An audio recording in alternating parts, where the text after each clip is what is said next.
Anda kembali menyaksikan debat kedua calon wakil presiden pemilu 2024. Bapak Ibu sekalian, calon wakil presiden akan menjawab pertanyaan yang telah dibuat oleh tim panelis. Ada 11 panelis yang disiapkan oleh KPU dan selama kurang lebih 1 hari kemarin mereka menyiapkan sejumlah pertanyaan. Tapi tentu saja tidak semua pertanyaan yang disiapkan akan ditanyakan. Karena itu akan ada mekanisme tertentu sehingga nanti beberapa pertanyaan akan disampaikan tentu saja sesuai dengan subtema yang sudah ditetapkan. Ya, dan untuk memastikan debat berlangsung adil, pertanyaan masing-masing subtema akan diundi. Dan untuk memulai segmen debat berkenan para calon wakil presiden untuk naik ke atas panggung dan menempati podium masing-masing. Kami persilakan Bapak. Pak Muhaimin, Pak Gibran, Pak Mahfud kami persilakan.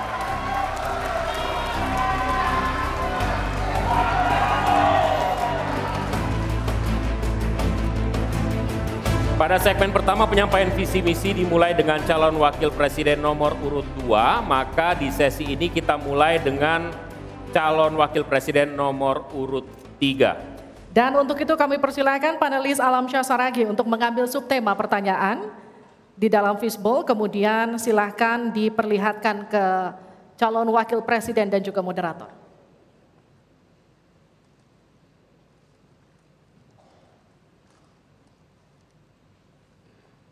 Dimasukkan ke tempat yang kosong tidak apa-apa Pak? Iya. Tarik saja biar cepat. Yes. Silakan diperlihatkan ke calon wakil. Hanya cukup di tempat Bapak, diangkat saja Bapak. Baik, tolong dihadapkan ke kami Bapak. Ekonomi kerakyatan digital. Ekonomi kerakyatan digital, oke. Kami akan undang kemudian Bapak Aditya Wardono untuk mengambil undian daftar pertanyaan dari fishbowl. Apakah A, B, atau C? Silakan dibuka Pak. Yes. C. Jadi ekonomi kerakyatan digital, C. Kita akan buka amplop pertanyaan, Bapak, masih disegel amplopnya. Dan kami ingatkan kepada calon wakil presiden untuk mendengarkan dengan seksama, karena pertanyaan hanya akan dibacakan 1 kali.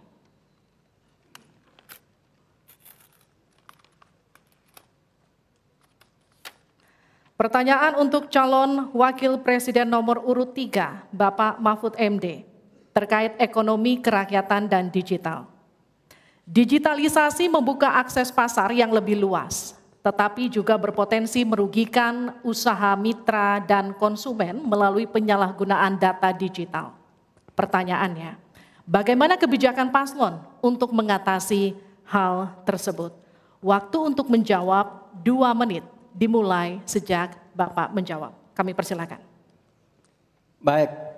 Kalau kebijakan data digital, yang terakhir ini kita sudah punya 2 undang-undang yang baru, yaitu Undang-Undang PDP dan Undang-Undang ITE yang baru saja diresmikan. Tapi lebih dari itu, menurut saya digital atau ekonomi digital ini tidak bisa dihindarkan oleh siapapun. Oleh sebab itu, ya kita tidak bisa menolaknya, tetapi harus berhati-hati karena terjadi disrupsi yang luar biasa dalam perkembangan digital ini. Saya menangani kasus misalnya pinjol, di mana rakyat menjadi korban dari kegiatan ekonomi digital. Ada kripto misalnya. Kasus pinjol itu sendiri sungguh sangat problematik. Kenapa? Karena dia dibuat secara hukum perdata melalui gadget. Rakyat yang tidak tahu langsung bilang, kamu mau pinjam uang sekian? Yes. Bunganya sekian? Yes. Kalau tidak bayar sekian? Yes. Itu perdata. Dan itu banyak yang menjadi korban. Banyak yang sampai bunuh diri. Ada seorang dari Semarang, seorang guru, meminjam hanya 500 ribu, kemudian hutangnya menjadi 240 juta karena selalu bertambah bunganya. Kemudian ada yang sampai bunuh diri. Dalam hal pinjol ini ketika saya sampaikan ke Polri, tidak bisa Pak, itu hukum perdata. Ketika saya sampaikan ke OJK, OJK bilang itu bukan kewenangan kami. Itu bukan kewenangan kami karena mereka ilegal, tidak terdaftar. Berkali-kali saya panggil, kemudian saya undang dalam rapat bersama gabungan di Menko Polhukam. Kita nyatakan bahwa itu tindak pidana dan harus segera ditangkap. Itulah dalam sehari kemudian ditangkap 144 orang di hari itu juga. Sekian. Baik, tepat waktu. Selanjutnya kami berikan kesempatan kepada calon wakil presiden nomor urut 1 untuk memberikan tanggapan atas jawaban yang disampaikan oleh Pak Mahfud tadi. Silakan Pak Muhaimin, waktu Anda 1 menit. Ya, benar sekali bahwa antara perkembangan teknologi digital dengan kemampuan UMKM kita masih terjadi gap.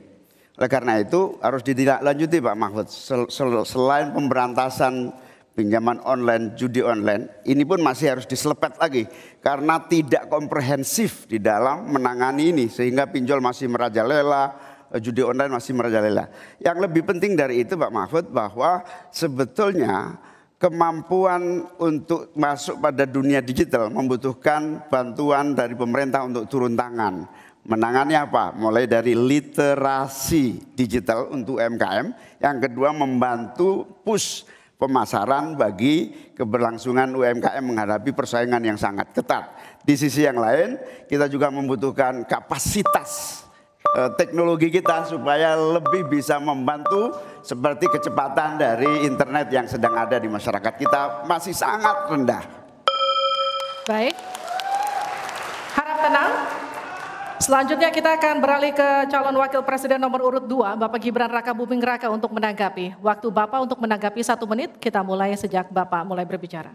Baik, terima kasih. Mungkin kita juga harus hati-hati selain pinjol dan judi online, kita juga harus hati-hati untuk masalah pencurian data. Untuk itu harus kita kuatkan cyber security dan cyber defense kita. Itu sudah kita lakukan di Solo Teknopark, ada sekolah cyber security. Dan yang perlu ditekankan lagi adalah bagaimana para e-commerce ini bisa comply dengan regulasi kita. Jadi sudah tidak ada lagi nanti ke depan yang namanya shadow banning, yang namanya price dumping, yang namanya barang-barang cross border yang membunuh UMKM kita.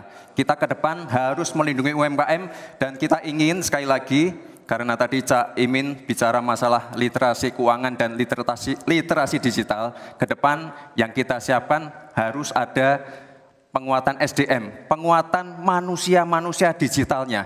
Karena itu kita ingin anak-anak muda untuk ikut andil dalam hilirisasi digital yang akan kita canangkan sebentar lagi. Mohon tenang, mohon tenang. Saya hargai jika kita semua kooperatif. Terima kasih. Saya berikan kesempatan kepada Pak Mahfud kembali untuk memberikan tanggapan atas tanggapan dari jawaban Bapak yang sudah disampaikan oleh Pak Muhaimin dan Pak Gibran. Waktu Anda 1 menit untuk menanggapi, dimulai dari Bapak menyampaikannya. Alhamdulillah apa yang diusulkan, ditambahkan oleh Cak Imin dan Mas Gibran itu sudah ada di visi misi kami semuanya. Tinggal baca itu. Misalnya kalau bicara infrastruktur agar bisa merata tapi aman. Kadang-kala kita bicara infrastruktur itu hanya jembatan, rumah, gedung dan sebagainya. Padahal ada 3 infrastruktur yang harus dibangun. 1 infrastruktur fisik seperti yang sekarang ada, lalu infrastruktur regulasi, kemudian infrastruktur digitalisasi. Itu penting dibangun ke depan. Sama terkait dengan itu sudah ada juga cyber security. Bahkan saya sendiri yang memimpin rapat di Menko Polhukam dengan memanggil pihak-pihak yang terkait dengan tugas-tugas ini agar cyber security ke depan ditegakkan dengan sebaik-baiknya agar kita tidak selalu kecolongan. Selesai. Mohon tenang. Harap tenang. Belum selesai. Harap tenang. Oke, kita lanjut ya. Kita lanjutkan. Selanjutnya kita beralih ke pertanyaan kedua untuk calon wakil presiden nomor urut 1, Bapak Muhaimin Iskandar. Untuk itu kami persilakan panelis Bapak Agustinus Prasetyantoko untuk mengambil subtema pertanyaan. Bapak, di dalam fishbowl silakan diperlihatkan selanjutnya ke calon wakil presiden dan ke moderator.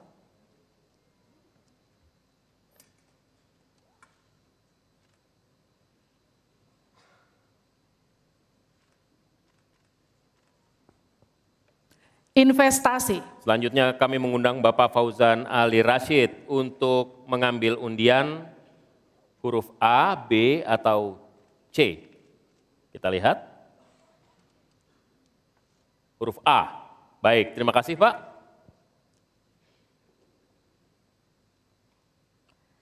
Kita buka amplop sesuai dengan undian yang didapat dan kita lihat masih tersegel Bapak. Kami ingatkan kembali untuk mendengarkan dengan seksama karena kami hanya akan membacakan pertanyaan satu kali.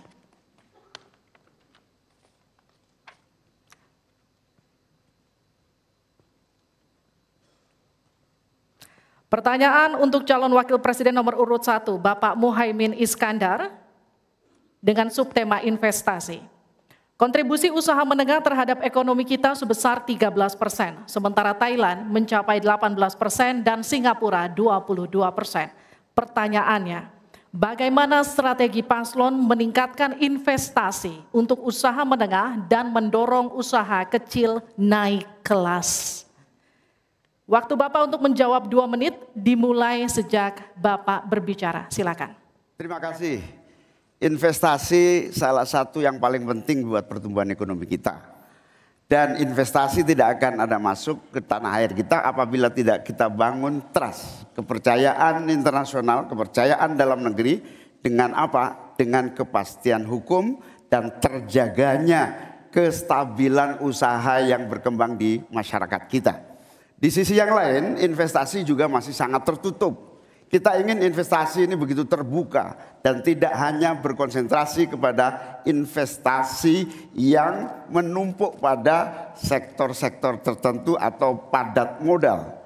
Kita perlu menggeser investasi ini menjadi padat karya yang bisa melibatkan seluruh anak bangsa ini mendapatkan pekerjaan. Di sisi yang lain, di lain halnya investasi yang transparan akan membuka akses usaha kecil dan menengah untuk terlibat di dalam proses investasi yang masuk ke dalam negeri maupun yang ada di masyarakat. Kedua, agar investasi ini bisa masuk buat kalangan UMKM dan seluruh pelaku usaha kecil, maka kita harus kuatkan kapasitas dan kualitas produksi dari UMKM kita, sekaligus tanggung jawab pemerintah ini meyakinkan sekaligus memberi fasilitas kemampuan pemasaran untuk meyakinkan para calon investor baik di dalam negeri maupun dari luar negeri. Yang lebih penting dari itu adalah kepastian hukum, termasuk di dalamnya adalah jaminan akan investasi tidak akan disalahgunakan atau tidak menjadi beban baru, dalam artian investasi mengandung kecurigaan kerugian yang itu diakibatkan kepercayaan yang menurun. Kredibilitas pemerintah hukum harus ditegakkan untuk membangun trust agar semua yang investasi merasa aman. Cukup, waktu Anda habis. Terima kasih, mohon tenang. Kita mulai untuk meminta tanggapan dari calon wakil presiden nomor urut 2 terlebih dahulu, Pak Gibran. Silakan. Baik, terima kasih Gus Muhaimin. Mungkin PR kita ke depan adalah bagaimana kita bisa menurunkan indeks ICOR kita. Kita ingin indeks ICOR kita turun ke angka 4 atau 5%, sehingga investasi akan naik dan akan menumbuhkan trust juga dari para calon-calon investor. Lalu ini yang perlu kita garis bawahi. Kita ingin akses untuk logistik harus terkoneksikan sehingga distribusi bisa menurun. Lalu untuk UMKM ini memang PR kita ke depan juga.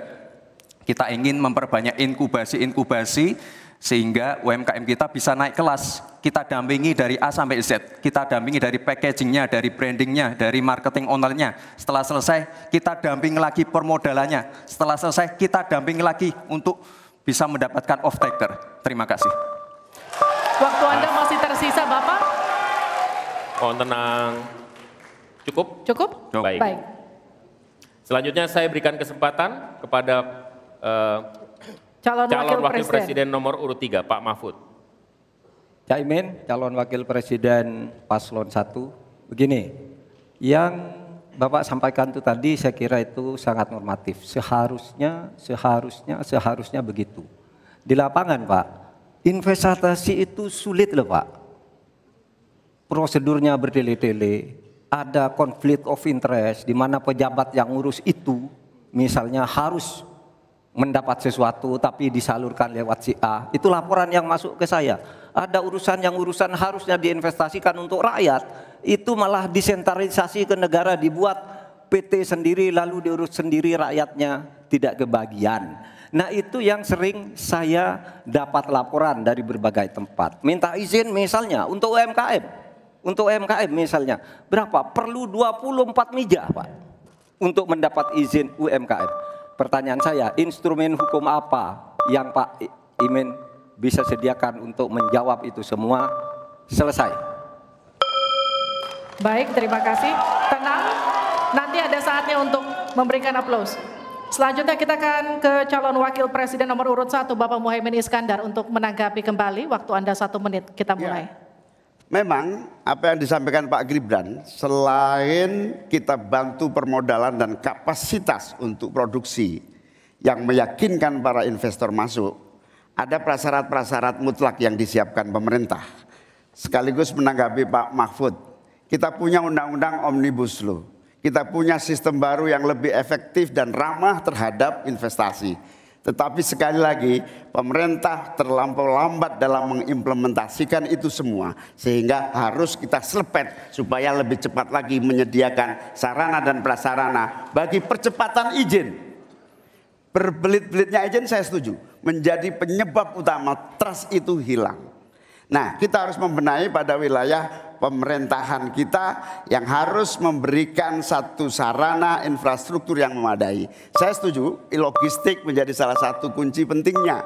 Logistik yang menyambungkan antara kebutuhan murahnya angkut barang sehingga investasi murah. Cukup, waktu Anda habis. Harap tenang, kita lanjutkan. Kita masih lanjut. Selanjutnya kita akan beralih ke pertanyaan untuk calon wakil presiden nomor urut 2, Bapak Gibran Rakabuming Raka. Untuk itu kami persilahkan panelis Ibu Henry Saparini untuk mengambil subtema. Silakan Ibu. Dan silakan diperlihatkan kepada calon wakil presiden dan juga ke moderator.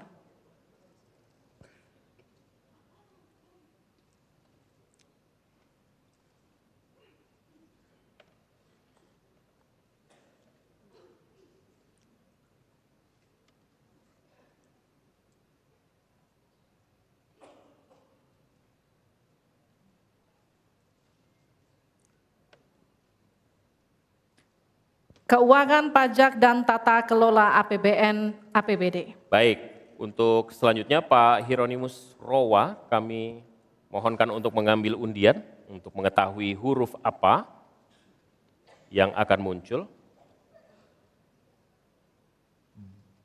B, ya. Baik, terima kasih. Kita akan ambil dan buka amplop pertanyaan sesuai dengan undian dan silakan, amplopnya masih tersegel. Kami ingatkan kembali, mohon disimak baik-baik karena kami hanya akan membacakan pertanyaan 1 kali. Pertanyaan untuk calon wakil presiden nomor urut 2, Bapak Gibran Rakabuming Raka. Untuk subtema keuangan, pajak, pengelolaan APBN dan APBD. Hanya sepertiga APBN yang dapat digunakan untuk membiayai pembangunan.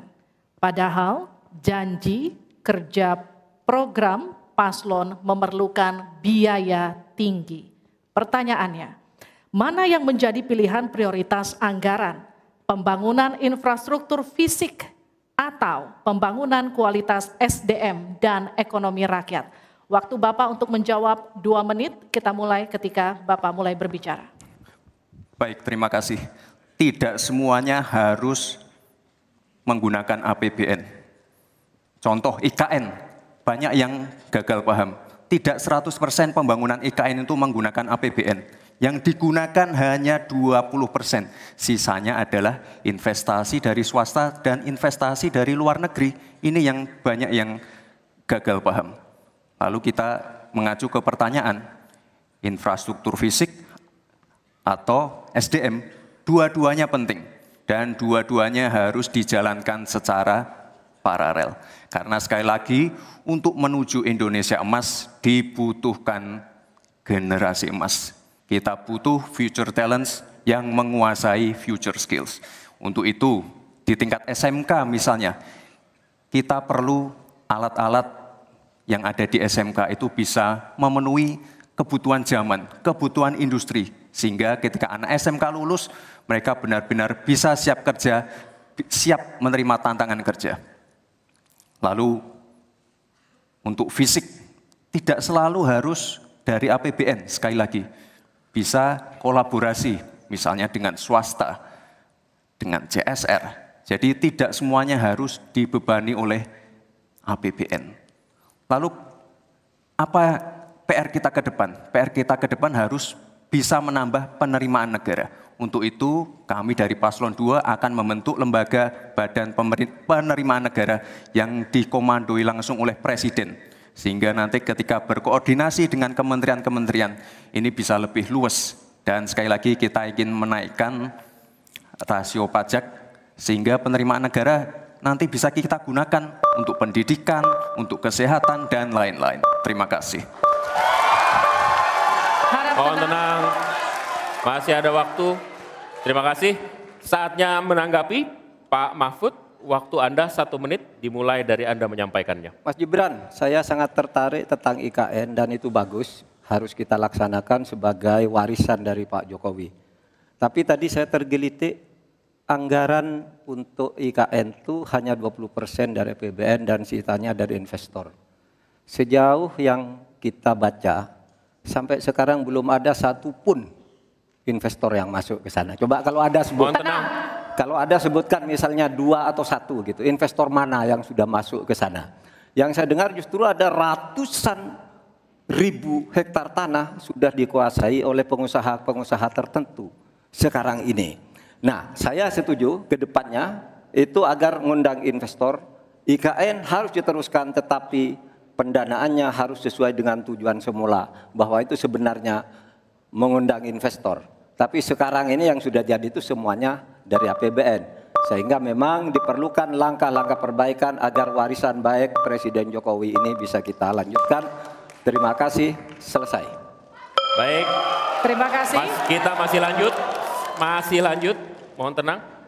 Selanjutnya giliran calon wakil presiden nomor urut 1 Bapak Muhaimin Iskandar untuk memberikan tanggapan. Waktu Anda 1 menit. Kita mulai ketika Anda mulai berbicara. Mohon tenang dulu. Iya. Saya baru tahu kalau boleh di sini juga. Supaya lebih dekat sama panelis. Bisa mulai. Jadi saya setuju bahwa yang paling penting bukan soal infrastruktur dulu atau SDM dulu. Yang paling penting dari ini adalah kemampuan membaca skala prioritas. Seluruh proyek-proyek besar yang ambisius, ini IKN sebagai salah satu contoh saja, itu kalau hanya mengandalkan APBN hampir 500 triliun. Padahal 1% saja dari 400 sekian triliun itu untuk bangun jalan seluruh Kalimantan beres. Membangun seluruh kota-kota di Kalimantan beres. Dan yang paling penting infrastruktur yang untuk SDM 3% aja dari seluruh anggaran IKN itu bisa membangun sekolah dengan baik di seluruh Kalimantan. Itu contoh kemampuan mengambil skala prioritas. Oleh karena itu skala prioritas sangat penting. Mohon tenang. Sekarang kita berikan kesempatan kepada Pak Gibran untuk menanggapi atas tanggapan yang sudah disampaikan. Silakan. Baik, saya izin menanggapi Gus Muhaimin dulu. Saya ingat sekali Gus Muhaimin dulu sempat ikut meresmikan dan potong tumpeng di IKN. Ini gimana? Ini nggak konsisten. Dulu dukung, sekarang nggak dukung karena menjadi wakilnya Pak Anies yang mengusung tema perubahan. Sekali lagi Gus, mohon maaf, IKN ini bukan hanya membangun bangunan pemerintah, tapi juga sebagai simbol pemerataan pembangunan di Indonesia, sebagai simbol transformasi pembangunan di Indonesia. Dan untuk menanggapi Prof. Mahfud, Prof, mungkin nanti setelah pulang dari debat bisa di Google, sudah banyak yang masuk. Mayapada, Agung Sedayu. Dan nanti akan tambah lagi mungkin setelah Pilpres, karena mereka pasti akan wait and see melihat stabilitas politik di Indonesia. Terima kasih Prof.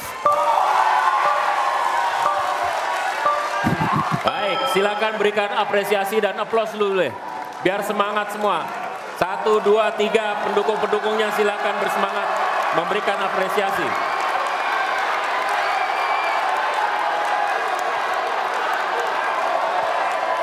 Kita masih akan lanjutkan debat ini di sesi selanjutnya, masih tentang uji panelis yang dilakukan dalam bentuk pertanyaan yang akan disampaikan. Tetaplah bersama kami di debat kedua calon wakil presiden pemilu 2024.